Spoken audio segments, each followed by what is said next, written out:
Hello, it's Charles with Uber Eats. Today is Saturday, the 26th of April, 2025, and I am blessed. I got the wake-up call this morning, and I got to see another day. Right now, the time is 5:26 a.m., and sunrise time is 6:59 a.m. here in southern Texas, Rio Grande Valley. I did a weigh-in again this morning like I've done most mornings in the last 2 to 3 weeks. I've only missed 3 or 4 days in the month of April. I wasn't as diligent with that as I should have been. And I just filled in an average of the week and the month in those where I was at that point, and made a guesstimation of what my weight was. But for the most part, I'm pretty been on track checking my weight. I'm at 142.0 this morning, and that's spot on where I was 2 weeks ago on Saturday. And it's only it's less than a half a pound off of where I was last Saturday. So my weight has been consistent with the coming out of a fast, the day before a fast, and even over the course of these 72-hour fast, it's remained consistent. So I'm happy about that. And speaking of my fasting, I'm going into the last 72-hour fast now of this April challenge that Jerome, the YouTuber, put his subscribers on. And it's all been working out for the most part. I feel good with these 72-hour fasts. I most likely won't be doing those 72-hour fasts as often going forward. I might just do 1 or 2 a month, 1 at the most probably, and continue on with these 48-hour fasts and maybe some OMADs here and there.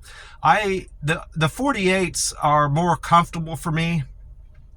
In terms of my energy level, I do feel kind of zapped the day that I'm breaking a 72-hour fast. You know that once I'm like at 60 to 66 hours, I'm pretty much spent and don't have much energy. I've been sleeping well, regardless of what fast I'm going into. I'm very low on energy coming out of those 72-hour fasts on account of how lean I am. So probably won't be doing that as regular, but I do quite well with the 48-hour fast, and they're helping me maintain my weight. All of the fasts are. This whole month, I've had no trouble maintaining my current weight. So overall, this has been a good experience and a good challenge that he has put his YouTuber followers up to. That guy Jerome, I like him a lot, and I'm going to continue following his advice on fasting and his and just following his content. He's very entertaining.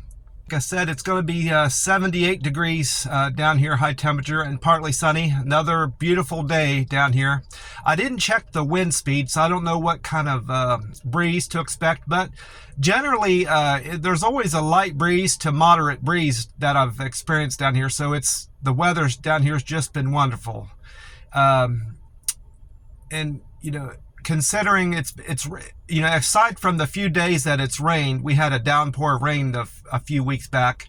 Aside from that, it's just been wonderful weather down here. Feels like I'm on vacation every day. I had a kind of a par day in golf terms for Uber Eats. I didn't do all that well, but I'm satisfied with how I did. My best trip was to McDonald's. That was the last delivery of the day. That was a $7.38 delivery. I did McDonald's, IHOP, Taco Palenque, another McDonald's, a Subway, and then that McDonald's. So to meet my earnings goals for this week, I need to do $78 today and then $100 tomorrow, and I'll be fine. So I anticipate I'll have no trouble doing that. I'm going to stay out as long on tomorrow as it takes. So if I have to make 120 or 130, I'm going to stay out as long as it takes to hit that mark. For yesterday, after I got done with my deliveries, it was time to do to go in and do my plasma donation, and that didn't go as planned, unfortunately. They do this pre-screening where they check your temperature, your pulse, your blood pressure, your iron, your protein, and your weight. And that all checked out well. My blood pressure was lower than it's been in a while. Sometimes I get concerned that my blood pressure has been too low, but as what I've talked to my doctor about that, he says, as long as you're feeling well and not lightheaded, don't worry about your blood pressure being too low. It's being too high is what is a concern. And generally people don't feel too bad whether their blood pressure is too high or too low. That's why it's important to check it regularly to see if it's not too high. But my blood pressure was 109/74. So I think that's a good blood pressure in my opinion. And my pulse rate was 56. My rested pulse rate was 56 beats per minute. My iron was good. I've been eating a lot of broccoli and green beans and the string beans at the buffet and watermelon. That's been keeping my iron up. Unfortunately, my protein has continued to go down. It was low on Wednesday, and they warned me that it was creeping down. It was fine to do the plasma donation on Wednesday, but she said you need to bump up your protein intake to make sure that doesn't slip any further. Well, I did that. I felt like I ate a good bit of protein on Wednesday after that plasma draw they did. I ate a lot of chicken, shrimp, and even some beef. Some beef slipped in there that from the broccoli pan. They didn't have enough broccoli with the chicken that I was dipping the broccoli out of in the chicken. So I went over to the broccoli and beef pan and got some broccoli out of there, and subsequently got some beef out of there. So I felt like I ate a lot of protein. But when they did my test to see if I was going to qualify for a plasma donation yesterday on Friday, they said your protein's too low. It's 0.1 too low, just a hair outside the range, so we can't do your plasma draw today. She said you can come back tomorrow. Well, that was disappointing. That was the first time I've went to a plasma donation and they rejected me for any reason, But I went on to the buffet with plans on eating more protein, and I sure did. I ate more shrimp, more chicken than I ever had, of the different varieties there. They have teriyaki chicken on skewers. I ate 2 more of those than I normally do. I ate twice the amount of shrimp, both fried and regular, the non-fried type that has the vegetables mixed in there. I doubled both of those samples. I even ate some beef that I normally don't eat. And then I was concerned with eating all that meat. I pretty much doubled my protein intake.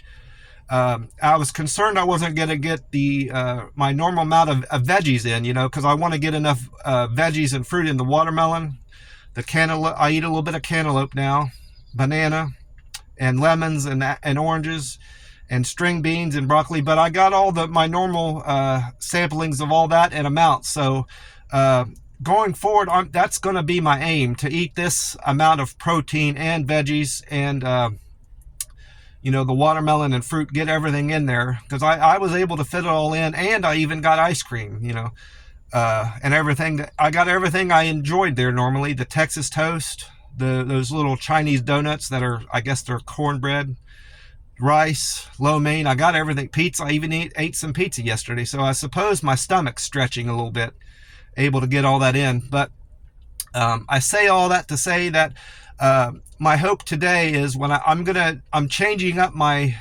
plasma draw. I had to, because I couldn't do it yesterday. I'm going to go in there to the plasma center this morning as opposed to this afternoon before I start my deliveries. And I'm going to do my plasma draw this morning, and then do my Uber Eats deliveries afterwards. I just got to be careful with my arm, because they said at the plasma center, you don't want to overexert that arm that you do the plasma draw on. It might cause some trouble. So I just need to be careful not to lift very much or just move that arm very much during my deliveries. And I'll have that tape wrapped around my arm as a kind of a reminder to take it easy on that arm. I'll do the best I can. That's my plan for today. And if it doesn't work out, I'll have to change up my plan again. But if I go there this morning and they tell me that all my readings are fine, including my protein, this will be my new routine. I'm going to start doing my plasma draws in the morning, immediately after the refeed, whether it's coming out of a 72-hour fast, which would be on Monday, the following Monday, or it's coming out of a 48-hour fast, which is through the week. If I maintain this schedule, it'll be on Tuesdays or Thursdays as opposed to Wednesdays and Fridays. And if I get a good reading this morning, that's what that is all going to hinge on. If my protein is good, I'll just stick with this plan. And because my thought is that my protein has steadily gone down on account of this new 72-hour fast and 48-hour fast plan I'm on, but I want to try to stick to that in some form or another. I want to do 72s here and there and 48s. So if this is how I need to change my plasma draw schedule, that's what I'll have to do. And I want to continue walking. And that's another thing that's in the back of my mind. I'm walking a lot more. So that might also play a role in my protein dropping down, because I'm more physically active and I'm utilizing more protein possibly. I'll have to look into that. That's another thing that's probably going on, most likely. Because I've increased my walking by 20 to 30%, with these extra miles I'm getting in every day and trying to get back on track with my 1,000-mile walk goal for 2025. So that's all things that's on my mind, and my doctor's appointment that's coming up, and what impact this is going to have on my results for that, that blood test I'm having. So got a lot on my mind with my health and my diet and my fasting and everything, just trying to keep it all together. But overall, I feel good. I'm sleeping good. I don't feel like I'm run down. Generally speaking, when your iron and your protein get depleted, you just start feeling sick and tired and not feeling well. But I feel fine. So I don't know. We'll see how today goes at the plasma center. I'm just up here at the gas station. I topped off my tank again. Gas is still high. It's $2.79 when I topped off my tank this morning. I'm hoping it drops back down. It's been over $2.70 a gallon the last 5 or 6 top-offs I've done this whole last 7 days. So hopefully after this weekend, it might drop back down again, back into the 250s. It's been like 257, 258, around that range, and I'd like to see it drop back down again. They didn't have my my Monster Recover and Revive drink up there that I've been getting. This is the empty can. That tea and lemonade is the one I like. Didn't have any of it. I even had the guy go into the back room, the cooler, to see if there was any back there, and he checked. He said he checked. He might have just been pretending to check. They do that at the gas stations. I know somebody that worked at a gas station, and when they're by themselves, they're not supposed to leave the front counter. And whenever they have somebody that wants them to check on something in the back, they just go back there for a few seconds and act like they look, and they don't really. But he said there wasn't any back there. So I had to settle for their 0-calorie Monster Ultra Watermelon, which isn't the Revive type, the one that's supposed to hydrate you better. And I don't particularly like this one, but I didn't want to go back to the Zero Ultra because I know what that tastes like, and I wanted something different. So I don't care for this watermelon. I know that now. I've never tried it before, but now I know I don't like it. I did forget to mention, I checked my scores again, my thumbs up on the Uber Eats app. I got 1 thumbs up from yesterday. I'm still at 99% customer satisfaction.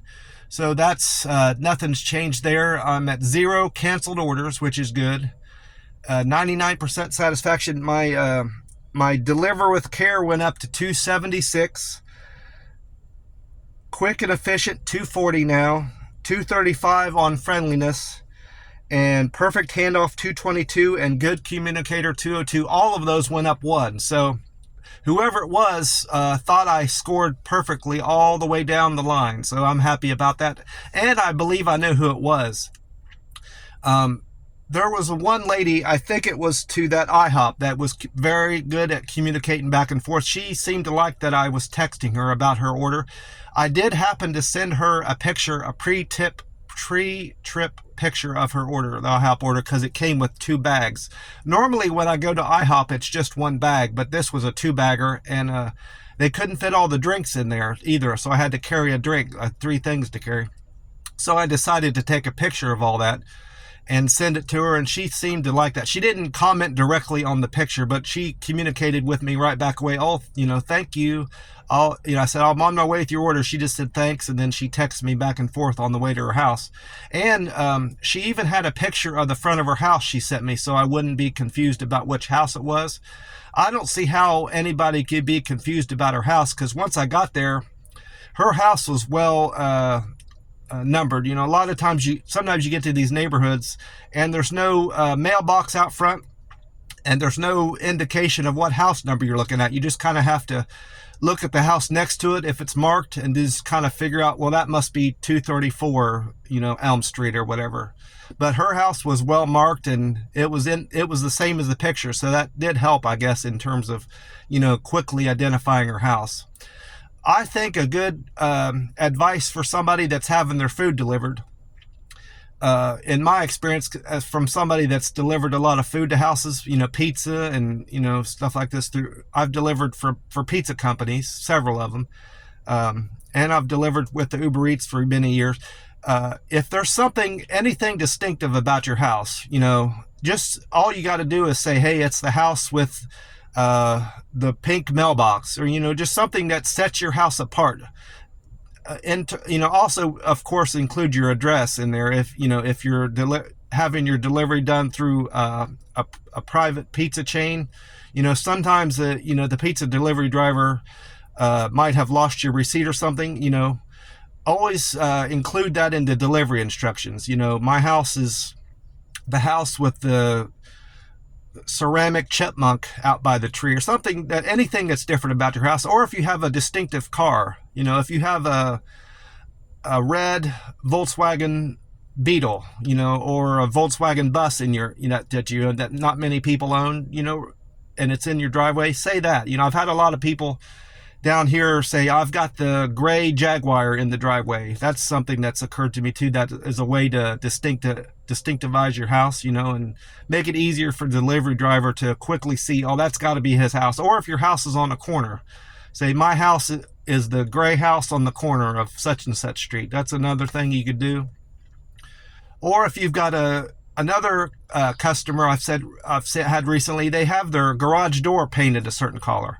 That's different from all the other houses, and you can't miss a garage door. It's huge, especially if it's a 2-car garage. That's just some ideas that I've got, that I've experienced, and things that's come to mind. That's about it for me. I'm just gonna sit here for another hour or so and watch some YouTube until the sun comes up. And I gotta wait a little bit before the plasma donation center opens up. And then I'll get on with my deliveries today. God bless you all, and I will talk to you soon. Remember to drink plenty of water today. Stay hydrated.